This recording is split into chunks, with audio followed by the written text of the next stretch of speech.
Hi friends, எல்லாம் எப்படி இருக்கீங்க? நல்லா இருக்கீங்களா? இதான் எங்கள் வீட்டு கொல்லை சைடு. கொல்லை வந்து சின்னதாக தான் இருக்கும்.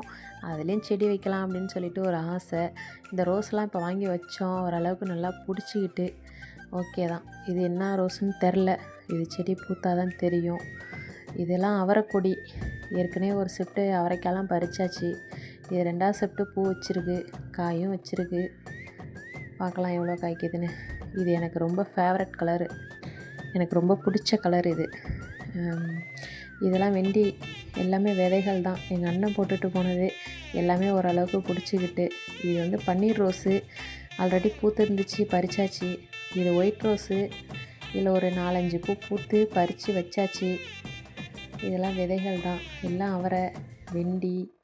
இது என்ன கொடின்னு தெரில. ஒரு சில இது எனக்கு செடி தெரியலை என்னான்ட்டு. இது பார்த்திங்கன்னா வெண்டி தான். இது எல்லாமே பதியம் போட்டது ரோஸு.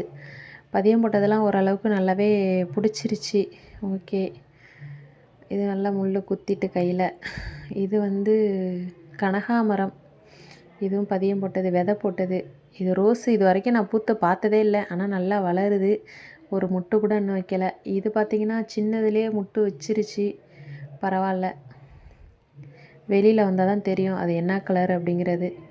இந்த சைடு முடிஞ்சிட்டு அப்படியே இந்த சைடு பார்க்கலாமாங்க. இந்த சைடு பெருசாக ஒன்றும் இல்லை, தக்காளிகள் தான் எல்லாமே. தக்காளி நிறையா இருக்குது இங்கே. எல்லாம் காயாக இருக்குது. எப்போ பழுக்குன்னு தெரில. நல்லா இருக்குது, நிறையாவும் இருக்குது. இந்த பாருங்கள், இந்த சைடெலாம் எவ்வளோ காய.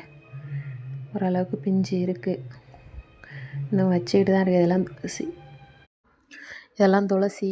கீழே வந்து ஒரு சில தக்காளி செடியும் இருக்குது. இதில் ரோஸ் பதியம் போட்டேன், அது பிடிச்சிக்கிருச்சு.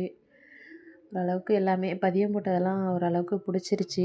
பார்ப்போம் நெக்ஸ்ட் வீடியோவில் எந்த அளவுக்கு வளர்ந்துருக்குன்னு சொல்லிவிட்டு உங்களுக்கு வீடியோ அனுப்புகிறேன்.